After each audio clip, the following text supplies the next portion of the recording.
Ендеше, бұн туралы сөйлесейік. Ол қанның мочевина азоты немесе мочевина азоты деп аталады. Бүйрек функцияларын тексеру үшін қан талдауын тапсырғанда екі мән аласыз. Бірі жай мочевина, екіншісі қанның мочевина азоты.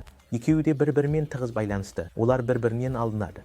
Енді бүйрек функциялары туралы айтқанда екі нәрсе ойымызға келеді.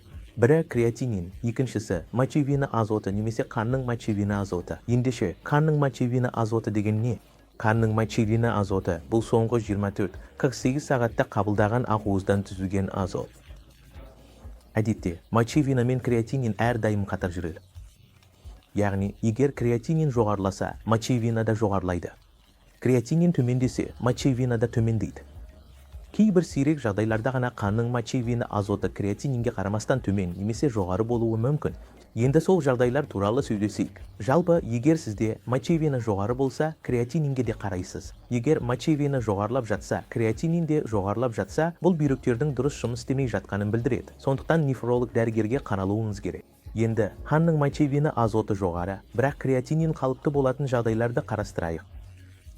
Бұл жағдайлар сусыздану, инфекция және асқазан ішек жолдарынан қан кету кезінде кездеседі. Яғни, асқазаныңызда қан кету болып, сусызданған кезде мочевина креатининге қарағанда шамадан тыс жоғарылайды. Сусыздану кезінде креатинин де жоғарылайды. Бірақ мочевина креатининге қарағанда шамадан тыс жоғарылайды. Екінші жағдай инфекция.